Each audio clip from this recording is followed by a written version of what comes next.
television is about. Nothing else. And your argument would be that this audience that's being conceptualized is an audience of consumers, it's a sociologically defined no, that's what they're the way doing. that they're thinking about.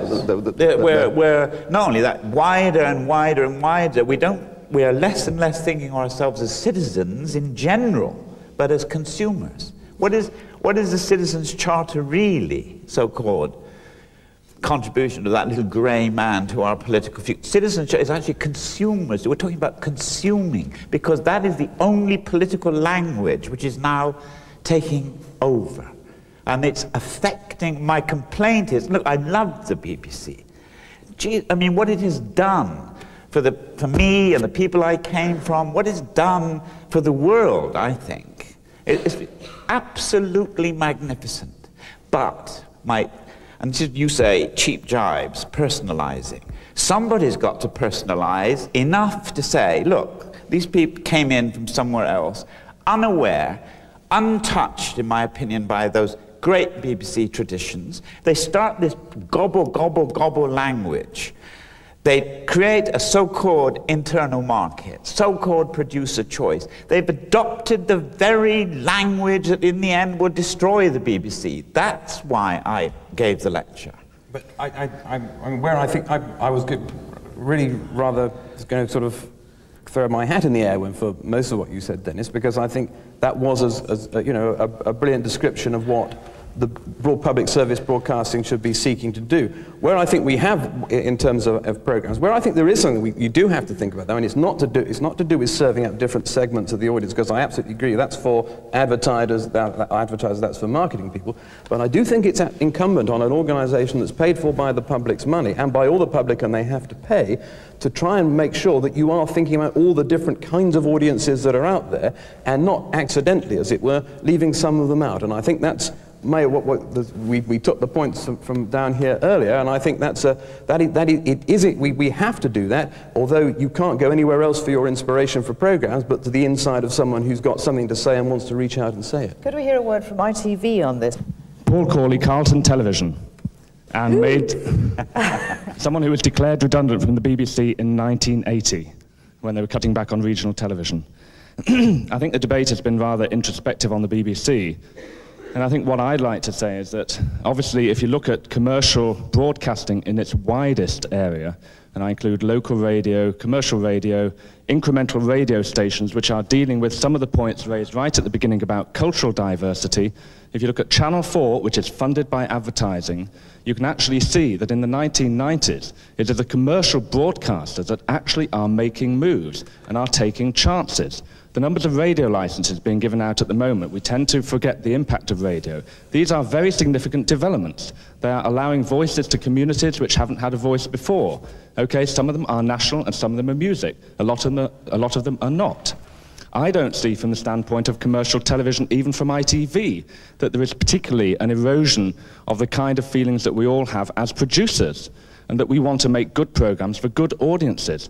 ITV has its own cultural traditions over 30 years. There are programs which are very important parts of the British scene, and I think that we should not underestimate the potential of increasing the impact in a public service way of commercial broadcasting in the next 10 years. Okay, and there, yes. W.H. Auden said, poetry makes nothing happen. Did you actually think, with your use of your very rich language the other night, that you actually would change things?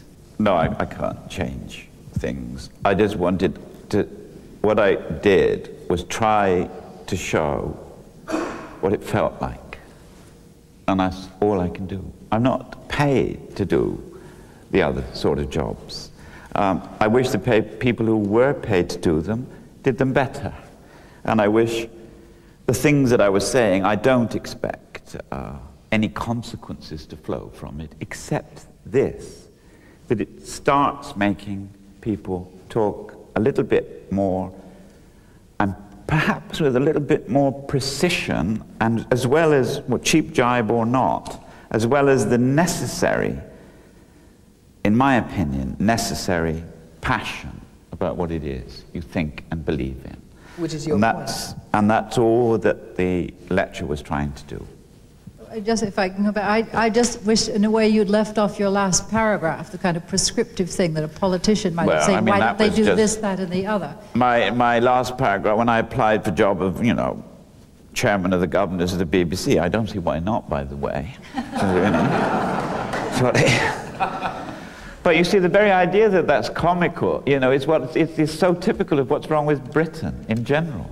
Of course, it's comical, but why is it comical? Yes. I don't think it's intrinsically comical. We've had writers... Well, you stop grinning then. I'm laughing at their reaction. You were grinning. Sonora Wilson, one of the newcomers you've all been talking about.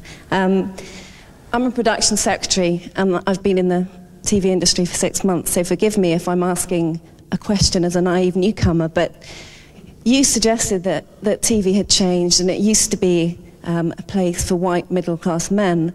I've been looking at panels as I've been here today and yesterday. All I've seen are white middle-class men in positions of power.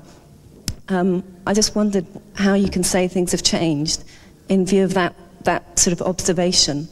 Well, I think you can say things have changed without saying things are perfect, because I wouldn't dream of suggesting that, and we all know there's a gap in the senior levels of television and broadcasting all the way around. So again, it has got to, you know, it is getting better. You say we all know, but it doesn't seem to change. Well, it is getting better. Well, there are 4 women on the BBC Board of Management now. There are quite a lot of women heads of department. Well, I'm not saying that's the end position, but it is better than none. I'm one of these weird people. I'm a writer. I'm going to be moving into drama.